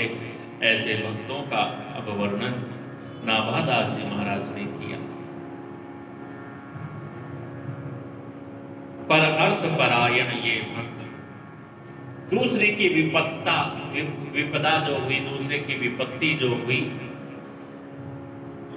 उस विपत्ति से उसको मुक्त करने वाले। किसी कुछ आवश्यकता है तो उसकी उस आवश्यकता की पूर्ति करने वाले ऐसे यह भक्त हुए हैं जिनका वर्णन और श्री नाभादास जी महाराज ने किया कि लक्ष्मण लफरा लड्डू संत जोधपुर त्यागी, कुंभन दास विमानी खेम वैरागी।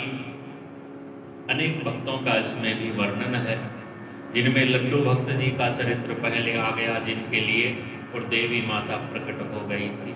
दुष्ट लोग इनकी बलि देना चाहते थे, तो देवी माता ने प्रकट होकर के सबका समन किया। ऐसे ही भक्तों में संत नाम के भी एक भक्त हुए हैं। कहते हैं ब्राह्मणों के बड़े नेमी थे, लेकिन इनकी जो धर्म पत्नी थी वह भक्ति से विमुख थी। तो एक दिन संत जी तो कुछ सामग्री लाने गए हुए थे, पीछे से इनके घर कुछ संत आ गए। संतों ने आकर के आवाज लगाई, तो भाई इनकी जो धर्म पत्नी थी वह तो भक्ति विमुख थी। उससे पूछा, भाई संत भक्त कहाँ गए? तो इनकी धर्म पत्नी ने कहा, वो तो चूल्हे में गए। तो संत लोग समझ गए कि भाई कैसी है। तो संत जी वहां से फिर आगे निकल गए। मार्ग में आते हुए संत भक्त जी मिल गए। संत भक्त ने संतों को देखा, दंडवत प्रणाम इत्यादि किया। तो संतों ने पूछ लिया, अरे भक्त जी कहाँ गए थे? भगवान की प्रेरणा से इन्हें अपनी पत्नी की कही हुई बात का स्मरण ज्ञान हो जाता है। इसलिए कहते हैं, प्रभु जो मेरी स्त्री ने कहा वह बात सत्य ही है। मुझे तो सदा ही अग्नि और चूल्हे का ही ध्यान बना रहता है। हर समय मुझे अग्नि और चूल्हे का ही ध्यान बना रहता है। अर्थात चूल्हे में अग्नि जला करके, रसोई बना करके, भगवान को भोग लगा करके, संतों को कब मैं प्रसाद कराऊं, यही ध्यान लगा रहता है। मेरी पत्नी सत्य ही कहती है।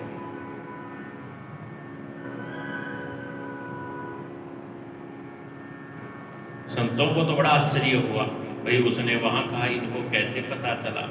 अवश्य ही भगवान के बड़े भक्त हैं। इनका अनुग्रह मान करके संत इनके साथ लौट करके आए और फिर सारा संतों के लिए प्रसाद इत्यादि बना। संतों ने प्रसाद पाया, भगवान का गुणगान किया, सत्संग किया। ऐसे ही इन भक्तों के अंदर कि पूरव में ओक सो तिलोक सो सुनार जाति। तिलोक नामक का एक सुनार जाति का भक्त है जिसका वर्णन आता है। यह भी बड़ा संत सेवी भगवत भक्त था। राजा की पुत्री का विवाह था, इसलिए राजा ने कुछ आभूषण बनाने के लिए इनसे कहा। इन्होंने कहा, ठीक है, मैं नियत समय पर दे दूंगा। लेकिन यह तो संत सेवा में, भगवत सेवा में तल्लीन रहे। जैसे जैसे और विवाह का समय पास में आया, कुछ ही दिन रह गए, राजा ने बुला करके पूछा, भाई बनाया नहीं बनाया? तो इन्होंने कहा, बस बन रहा है, विवाह से पहले मैं ला दूंगा। फिर भी नहीं बना।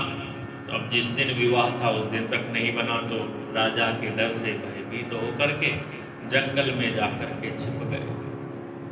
इधर राजा भी क्रोधित हुआ, अब तक नहीं लेकर के आया। अपने सैनिकों को भेजा, जाओ उसे पकड़ करके लाओ। सैनिक पहुंचे घर में, तो उस समय भगवान ही इस तिलोक सुनार के रूप में अपना रूप करके आ गए। बड़ा सुंदर आभूषण इत्यादि तैयार कर लिया, राजा के सामने जाकर के राजा को दिखाया। अद्भुत वह कलाकारी उन आभूषणों की देख करके राजा प्रसन्न हो गया। बहुत सारा धन दे करके और इन्हें विदा किया अपने घर आकर के उस धन से। और तिलोक सुनार तो जंगल में छुपा था ना, तो उसके रूप में भगवान आए थे, आकर के संतों का भंडारा करने लगे। और फिर स्वयं ही एक संत के रूप को धारण करके वन में जाकर के उससे कहते हैं, अरे जाओ, यहाँ क्यों भूखे मर रहे हो? वहाँ तिलोक सुनार के यहाँ भंडारा चल रहा है। बहुत प्रेम से भोजन कराता भी है और साथ में बहुत सारा बांध करके भी दे देता है। उसने जब सुना तो वह तो खुद वही था, भगवान की माया को वह समझ गया। अवश्य भगवान ने ही और मेरी लाज रखी है। घर को लौट करके आया और भगवान का बड़ा भजन गुणगान इत्यादि करने लगा। नाभादास जी महाराज आगे वर्णन करते हैं, अभिलाष अधिक पूर्ण करण ये चिंतामणि चतुरदास। अपने अनुकूल जनों की अतिशय अभिलाषा को पूर्ण करने वाले चिंतामणि के समान परमार्थ पथ के अत्यंत ही निपुण जो भगवत दास हुए हैं, उन भगवत दासों का यहाँ पर वर्णन किया गया है, जिनमें सोम भीम सोमनाथ बीको विशाखा लम ध्यान, ऐसे भक्तों का वर्णन आता है। अपने भक्तों के, अपने अनुरक्त जनों के मन की अभिलाषाओं को पूर्ण करने वाले यह सब, जिनमें सबसे पहले घाटम नाम के एक भक्त का वर्णन आता है। घाटा भक्त भी इसको बोलते हैं। कहते हैं यह यहीं का है, जयपुर के समीप का ही, और मीणा जाति का भक्त था। इनकी जाति का कार्य ही चोरी करना था। भगवत कृपा से सत्संग मिला, संत मिले। संतों ने कहा भाई चोरी करना तो बुरा काम है, तो कहा भाई इसी से हमारा गुजारा चलता है। तो संत जी ने कहा चलो एक काम करो, 4 नियम मैं बताता हूं, इनका पालन करना। सदैव सत्य बोलना, साधु सेवा करना, भगवान को अर्पण किए बिना कुछ खाना नहीं, और भगवान की आरती होती हुई यदि दिखाई दे तो आरती में अवश्य जाना। गुरु आज्ञा को सिरोधार्य कर लिया और अपना कर्म करता हुआ भगवान का भजन करने लगा। चोरी तो करता, फिर वही आजीविका थी, लेकिन गुरु की आज्ञा का भी पालन करता। एक दिन घर में कुछ साधु आए। साधु सेवा करने का गुरु जी का आदेश था। अब घर में तो कुछ है ही नहीं, तो वही किसी के खेत में से गेहूं चुरा लाया, उसी से भोजन बना करके संतों को दिया। लेकिन मन के अंदर डर हुआ कि भाई मेरे पैरों के निशान देख करके और लोग जान जाएंगे कि भाई किसने चुराया है। कहते हैं भगवत कृपा से उसी समय घनघोर बरसात बिना ऋतु के होने लग गई, तो इसके मन की चिंता मिट गई। इनके जो गुरुजी थे, जिन संत ने इन्हें मंत्र दिया, यह आदेश दिया, 4 नियम बताए थे, उनके यहाँ कोई उत्सव था, कोई भंडारा था। तो इसके पास भी खबर आई, तो इसने सोचा चलो गुरुजी के वहां चलना चाहिए उत्सव में, लेकिन क्या लेकर के चलो, कुछ है ही नहीं। तो ठीक है, अब लेकिन इतना दूर जाऊं भी कहां से? तो राजमहल के अंदर ही चला गया। राजा के सिपाहियों ने पूछा भाई कौन है, तो कह दिया मैं तो चोर हूं। उन्होंने सोचा भाई कोई सज्जन व्यक्ति है, हास्य विनोद करता होगा, हंसी मजाक करता होगा। उन्होंने रोका नहीं, चला गया अंदर जाकर के, और राजा का घोड़ा ही खोल करके उस पर बैठ करके आने लगा। तो दूसरी तरफ से आए, तो दूसरे सैनिकों ने पूछा भाई कौन है, तो कह दिया भाई मैं तो चोर हूं, यह घोड़ा चुरा करके ले जा रहा हूं। फिर से उसे हंसी मजाक समझ करके नहीं रोका, यह तो चला गया। जाते जाते मार्ग में देखा कोई मंदिर था, भगवान की आरती हो रही थी, तो बाहर घोड़ा बांधा, अंदर दर्शन करने चला गया। इधर घोड़े के चोरी होने की जब खबर फैली, सिपाही ढूंढते ढूंढते घोड़े के और पैरों के निशान को देखते देखते पहुंच गए। लेकिन जाकर के क्या देखते हैं कि भाई राजा का जो घोड़ा था वह तो घोड़ा काले रंग का था, और यहाँ पर तो सफेद रंग का घोड़ा बंधा है। निशान भी यहीं तक आते हैं और घोड़ा भी बिल्कुल वैसा ही है। अभी इसको काला रंग लगा दो तो बिल्कुल ऐसा ही होगा। इतने में वह घाटा भक्त दर्शन करके आरती का बाहर आया। उसे देख करके पहचान गए, भाई इसने कहा था कि मैं चोर हूं, लेकिन हमने मजाक समझा। आदमी भी वही, घोड़ा भी वैसा, लेकिन घोड़े का रंग सफेद है। अब क्या करें? अब इन सैनिकों को मन में चिंता हो गई, भाई अब तो राजा जी से जाके कहेंगे तो राजा हमको मारेगा, घोड़ा नहीं मिला तो। तो घाटा भक्त ने कहा कि भाई मैं भी वही हूँ, घोड़ा भी वही है। भगवान की कृपा हुई, भगवान ने मुझे बचाने के लिए घोड़ा का रंग ही बदल दिया। राजा के सामने सब बातें सत्य सत्य कही। राजा प्रसन्न हुआ, भक्ति का चमत्कार तो देख ही लिया कि भाई भगवान ने घोड़े का रंग ही बदल दिया, तो वह घोड़ा भी उसे दे दिया, बहुत सारा धन इत्यादि भी दिया, जिसे लेकर के और यह भक्त अपने गुरु के उत्सव में वहां पर गया। बड़ी धूमधाम से सब कुछ गुरु के समर्पित कर दिया।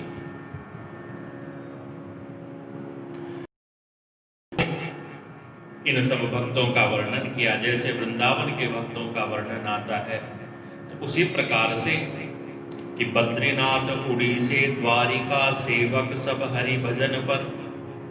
बद्रीनाथ, उड़ीसा, जगन्नाथपुरी, द्वारिकापुरी, चारों धामों में भगवान के जो भी भक्त इत्यादि सब हुए हैं, उन सब का भी वर्णन। इन धामों का नाम ऐसे आया है कि भाई प्राचीन काल के अंदर क्षेत्र विशेष का नाम होता था। जैसे अपना यह क्षेत्र है जयपुर का क्षेत्र, तो इस क्षेत्र को ढूंढाड़ क्षेत्र के नाम से बोला जाता है। सीकर इत्यादि के क्षेत्र को शेखावाटी प्रदेश के नाम से हुआ। पुष्कर की तरफ का पुष्करारण्य क्षेत्र हुआ। तो यह छोटे छोटे क्षेत्र हुए, फिर बड़े क्षेत्र के नाम से आए, तो फिर वही यह सारा का सारा अरावली प्रदेश हो जाता है। राजस्थान का आधा मरु प्रदेश है, आधा अरावली प्रदेश में, फिर चंबल क्षेत्र हो जाता है। ऐसे प्राचीन काल के अंदर तो वही तीर्थों की महिमा थी, तीर्थों को ही सब जानते थे। तो वृंदावन क्षेत्र हुआ तो वैसे ही जगन्नाथ क्षेत्र, बद्रिकाश्रम क्षेत्र, द्वारिका क्षेत्र, चारों दिशाओं के यह अलग अलग, मध्य के अंदर अयोध्या, काशी इत्यादि अलग अलग क्षेत्र। वृंदावन के समान इन अन्य क्षेत्रों के भी जो भक्त हुए, उन सब भक्तों का और वर्णन श्री नाभादास जी महाराज ने किया है।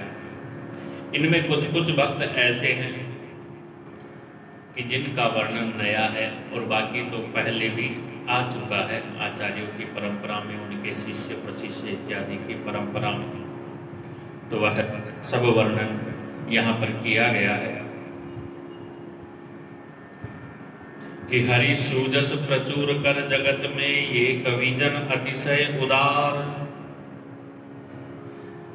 हरि सुजस प्रचुर कर जगत में ये कविजन अतिशय उदार। भगवान के यश को फैलाने में यह भक्त लोग अत्यंत उदार हैं। जैसे उदार किसे कहते हैं? जो भाई बहुत बांटे बहुत दे वही उदार। तो यह तो भक्त हैं, और इनका धन तो भगवान नाम धन है। भगवान का गुणगान करना तो यही है, फैलाते हैं, बांटते हैं, देते हैं, और उसके अंदर यह बड़े निपुण हैं, बड़े उदार हैं। ऐसे इन भक्तों का चरित्र वर्णन आया, जिनके अंदर विठ्ठल गोसाई जी के शिष्य गोविंद स्वामी जी का नाम आता है। भगवान में बड़ा सख्य भाव रखते, गोवर्धन नाथ को अपना इष्ट मानते। ऐसा सख्य भाव था कि उनके साथ खेलते। प्रारंभ में ही, बचपन में ही भगवान श्री कृष्ण ने प्रकट होकर के इनके साथ और खेल खेले। ऐसी इनकी भक्ति थी। एक दिन बड़ा अद्भुत प्रसंग हुआ। भक्त और भगवान दोनों खेल रहे। तो पहली बाजी भगवान की आई, भगवान ने अपनी बाजी खेली और वहां से भग गए। अब भक्त जी पीछे पीछे, गोविंद स्वामी जी आगे जाकर के भगवान को मंदिर में खड़े देखा, तो हाथ में जो गेंद थी फेंक करके मारी। पुजारी जी ने देख लिया, तो पुजारी जी ने डांट करके, मार करके भगाया वहां से। अब भक्त जी तो गुस्सा आ गया भक्त जी को, तो जाकर के जो रास्ता वन की तरफ जाता था उस मार्ग पे बैठ गए। वन में तो इधर से ही जाएगा गाय चराने, उस समय पकड़ूंगा तभी हिसाब बराबर करूंगा।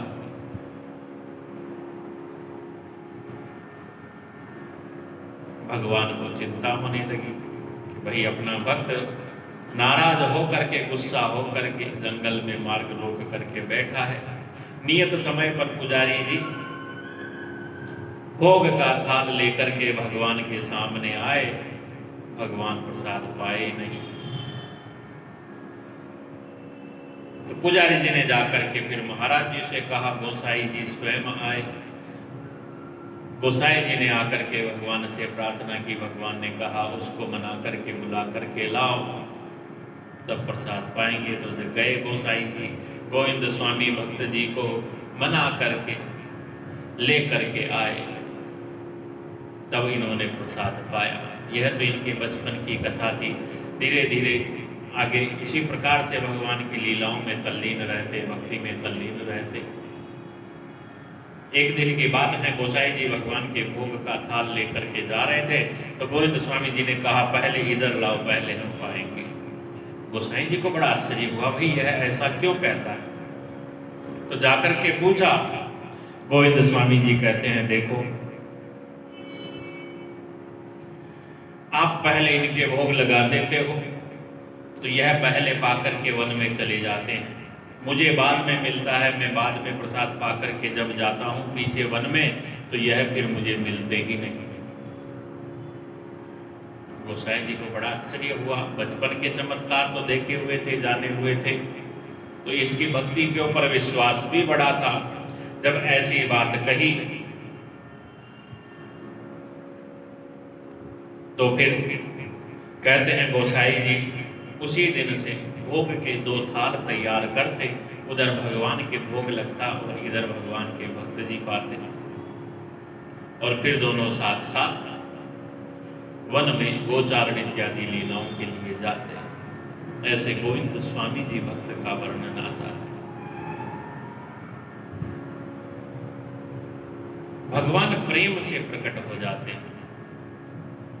ऐसा प्रेम करो तो भगवान साक्षात है, प्रकट ही है, पीछे पीछे चलते हैं भगवान। इन भक्तों में ऐसा प्रेम है, इसलिए भगवान की ऐसी अद्भुत अद्भुत यह सब लीला चरित्र हुए हैं। पूर्ण निष्ठा होती है वहां पर भगवान भी अवश्य आते हैं, क्योंकि भगवान पूर्ण है। निष्ठा पूर्ण नहीं है तो फिर भगवान नहीं आते। कि जे बसे बसत मथुरा मंडल ते दया दृष्टि मोह पर करो। जो भक्त मथुरा मंडल के अंदर बसे हैं, पहले भी बसे हुए हैं, अभी भी जो रह रहे हैं, वे सब भक्त और मेरे ऊपर कृपा करो कि मुझे भगवान की भक्ति का वरदान मिले। ऐसा नाभादास जी महाराज ने फिर आगे वर्णन किया है। उन सब भक्तों का फिर नाम भी बताया कि यदुनंदन रघुनाथ रामानंद गोविंद मुरली सोती, हरिदास मिश्र भगवान मुकुंद कैसो दंडोती। एक माली भक्त है, नाम जिसका गुंजा है, और उसकी पुत्र वधु है जो भगवान की बड़ी भक्त है। इन दोनों की कथा आती है। माली जो भक्त है, इसके पुत्र वधु है, युवा अवस्था में ही विधवा हो जाती है, तो यह कहता है देखो यह घर बार सब तुम्हारे पति का था, तुम्हारा है, तुम चाहो अपने पास रखो, जैसा चाहो वैसा करो। तो वह कहती है इनका सबका मैं क्या करूंगी, मुझे तो ठाकुर जी की सेवा ही दे दो, अब तो ठाकुर जी ही मेरे प्राण धन है। तो ठाकुर सेवा उनको दी, बड़े मन लगा करके, और वह ठाकुर सेवा करती। ऐसा ठाकुर जी के अंदर मन लगा कि ठाकुर जी भी फिर प्रकट हो करके इनका लगाया हुआ भोग इत्यादि पाने लगे और करने लगे। लेकिन ठाकुर जी के अंदर वात्सल्य स्नेह था, पुत्र के जैसा मानती थी, तो वही बालक का मन तो खेलने में लगे। तो जहां पर रहती थी समीप ही कुछ बालक खेला करते थे। एक दिन खेल ही खेल में क्या हुआ कि बालकों ने कुछ मिट्टी उड़ाई, धूल उड़ाई, तो धूल मिट्टी उड़ करके भगवान के ऊपर आकर के गिर गई। तो इसने जाकर के उन बालकों को डांट दिया, वहां खेलने से मना कर दिया। फिर जब भगवान को भोग लगाई तो भाई भगवान ने भोग पाया नहीं। बड़ी प्रार्थना की, तब भगवान कहते हैं देखो वे लड़के आवे यहां खेले तभी मुझे प्रसन्नता होगी। रीज भरी धूरी नी की भोर डारे भरी खाओ। जब भगवान ने ऐसे कहा कि भाई वह बालक वह लड़के आकर के यहाँ आकर के और खेले तभी मुझे प्रसन्नता होगी, तो यह तो बड़ी खींच करके भगवान से कहती है कि धूल ही इतनी अच्छी लगती है तो कोई बात नहीं, कल सुबह धूल ही डाल दूंगी आपके ऊपर ला करके, अभी तो प्रसाद पाओ।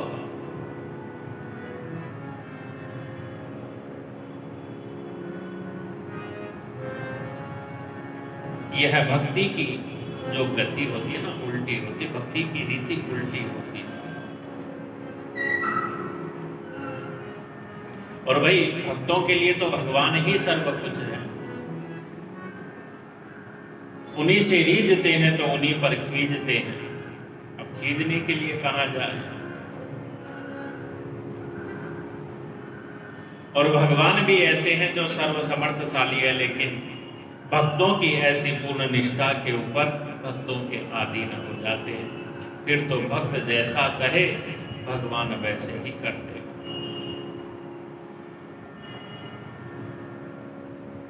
इसीलिए रसिक भक्तों ने गाया है ना कि प्रेम नदियां की सदा उल्टी बहे धार।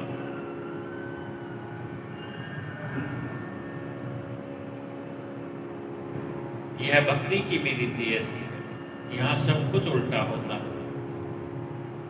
तीन पैर भूमि जाने बलि लियो छली, और चौखट न लांगी जाए रयो सो मचली। नंद भवन की चौखट नहीं लांगी जाती। अरे किन से? कि जिन्होंने तीन पैर के अंदर संपूर्ण ब्रह्मांड को नाप लिया, उनसे एक चौखट नहीं लांगी जाती। प्रतीक्षा करते हैं कब नंद बाबा आएंगे और मुझे उठा करके चौखट पार कराए।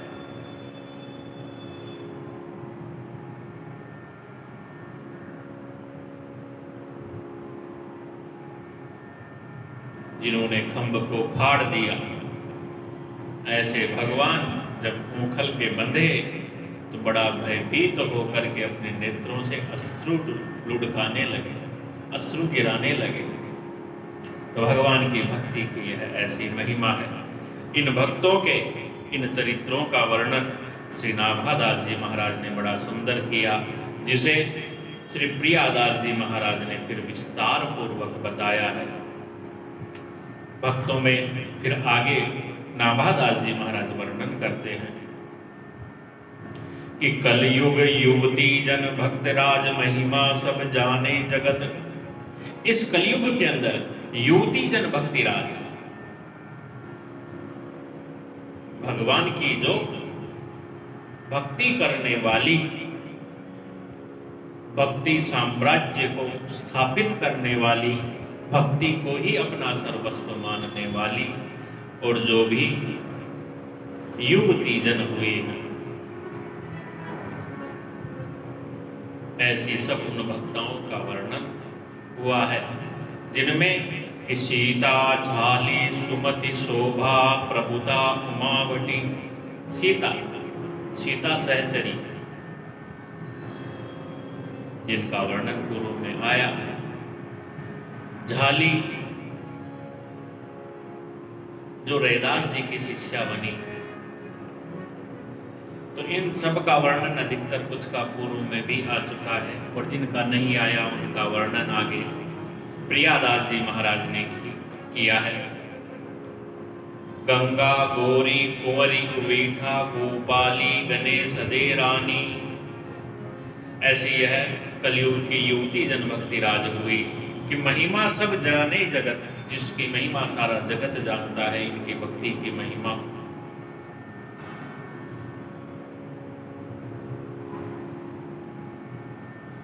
इन सब भक्ति महारानियों का और वर्णन बड़ा सुंदर प्रियादास जी महाराज ने किया।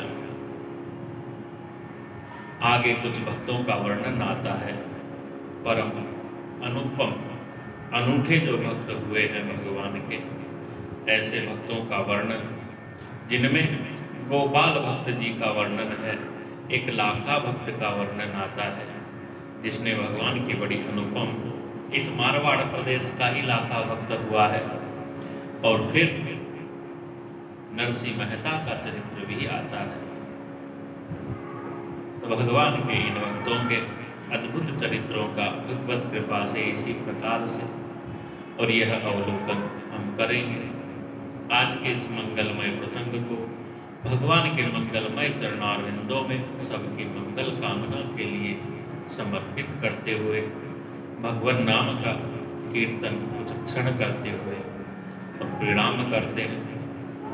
बोली भक्त वत्सल भगवान की।